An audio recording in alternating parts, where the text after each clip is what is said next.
Hello and नमस्कार दोस्तों। कई बार आप कोर्ट में जाते हो। जो पुराने एडवोकेट्स हैं उनके लिए तो कोई दिक्कत वाली बात नहीं होती, लेकिन जो न्यू एडवोकेट्स हैं जिन्होंने अभी हाल ही फ़िलहाल में जैसे प्रैक्टिस स्टार्ट की है, तो उनके लिए ये थोड़ा सा कठिन हो जाता है कि वो कोर्ट में कैसे जाएं, क्या बोलें या किस प्रकार अपनी बात को स्टार्ट करें। तो आज इसी पे चर्चा करेंगे। तो नमस्कार दोस्तों, मेरा नाम है एडवोकेट महेश स्वामी। तो जो न्यू लॉयर्स हैं या जिन्होंने अभी प्रैक्टिस स्टार्ट की है, तो वो क्या है कि सबसे पहले उनके लिए आवश्यक है कि उनका ड्रेस कोड है वो एकदम परिपूर्ण होना चाहिए। जैसे कि वाइट शर्ट और ब्लैक पैंट, और कई कोर्टों में जैसे कि नेक बैंड लगाते हैं, और सर्दी के जैसे मौसम में तो ब्लैक कोट भी पहनते हैं। बाकी ये कंपल्सरी नहीं होता कि आप ब्लैक कोट आप पहने, पर वाइट शर्ट ब्लैक पैंट आपके लिए अनिवार्य है और ब्लैक जूते। तो आपका ड्रेस कोड सबसे ज़्यादा इफेक्ट डालता है, क्योंकि आप कोर्ट में जाते हो तो अफसर आपको हमेशा नोटिस करता है कि ये बंदा है जो भाई अपनी जो ड्रेस है नहीं है इसमें, या फिर सीधे आप जैसे कोई सिंपल कपड़े पहन के जा रहे हो, तो ये सबसे इफ़ेक्टिव होता है। दूसरी बात, जब आप चले जाओ तो डाइस पे जैसे खड़े होते हो, तो वहाँ पे जैसे अफसर आपको पूछ लेता है कि हाँ बताइए वकील साहब, या जो आप काम के लिए जा रहे हो तो उसके बारे में पूछे, तो आप अपना जो होता है वो शुरुआत ऐसे कर सकते हैं कि श्रीमान जी, जैसे मेरी एक फ़ाइल है, इस फाइल में जैसे कोई एविडेंस करवाना है, इसमें हम कोई हाजिर मफी प्रस्तुत कर रहे हैं, या कोई जैसे मुलजिम आया है तो उसकी हाजिरी लगवानी है। तो ये सब बातें आप डायरेक्ट बोल सकते हो, श्रीमान जी से शुरू कर सकते हो। दूसरी बात हो, जब आप किसी अपने परिवार में जाते हो तो अपना परिवार में बात रखने के लिए सबसे पहले ज़रूरी ये है कि आपका बोलने का जो तरीका है सबसे ज़्यादा इफ़ेक्ट वहीं से पड़ता है। कहते हैं first impression is last impression.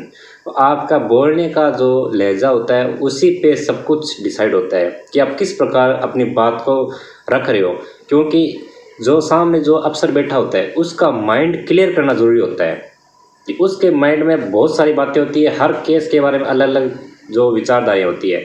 तो आपके लिए सबसे बेस्ट ये है कि आप उसका सबसे पहले क्या माइंड क्लियर कीजिए कि आप अपनी बात को कहना चाह रहे हो किस प्रकार कह रहे हो, क्या वो बात अफसर की समझ में आ रही है। सबसे मेन चीज़ ये होती है कि जो आप बात बोल रहे हो कि अफसर की समझ में आ रही है, क्योंकि अफसर के जब तक आपकी बात समझ में नहीं आएगी तो अफसर कुछ भी डिसाइड नहीं कर पाएगा आपकी बात पे कि आप कहना क्या चाह रहे हो। जैसे कोई भी एक्ट हुआ है, कोई अपराध हुआ है, तो उस पर आप जैसे बोलते हो कि श्रीमान जी जो प्रार्थी है वो इसमें इंक्लूड नहीं था, या उस पर झूठा ये मुकदमा किया गया है, वो इस पर उस पर इससे पहले किसी प्रकार के और मुकदमे दर्ज नहीं है, वो पढ़ने वाला है, का मजदूरी करने वाला है, अकेला घर का कमाने वाला है। इस प्रकार की बातें आप अफसर के सामने रखते हो, तो इससे क्या होता है कि अफसर का माइंड क्लियर होता है सबसे पहले कि हम जिस बंदे के बारे में बात कर रहे हैं उसके बिहेवियर या उसके बारे में बात कीजिए। दूसरी बात, आप उस केस के बारे में डिटेल से न बताकर उसके जो महत्वपूर्ण पॉइंट है वो बताइए। क्यों आप जब किसी चीज़ को डिटेल से बताना स्टार्ट कर देते हैं तो वो चीज़ें अफसर के क्या फिर ऐसे माइंड में उल्टी सीधी हो जाती है कि वो समझ में नहीं पाता कि आप बताना क्या चाह रहे। तो मेन जो उस केस के अंदर है आपके मेन जैसे पॉइंट लगते हैं वो ही बताइए। और लास्ट में जैसे शिष्टाचार से श्रीमान जी से निवेदन है कि इस प्रकरण में जमानत ली जाए या इसका निस्तारण करवाया किया जाए। तो ये सब चीज़ें आप शिष्टाचार से बोलिए, तो सबसे बड़ा इफ़ेक्ट यहीं से पड़ता है।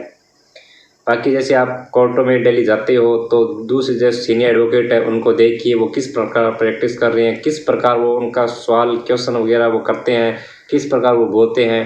तो सबसे ज़रूरी होता है कि आपको पर डे कोर्ट के अंदर जाना चाहिए, तो वहाँ पे खड़े होके दूसरे एडवोकेट्स को देखना चाहिए कि वो किस प्रकार पैरवी कर रहे हैं, बयान्स देखने चाहिए, इसके अलावा जिनकी उनकी जिरें देखनी चाहिए। तो ये सब चीज़ें आपको नोटिस करनी चाहिए।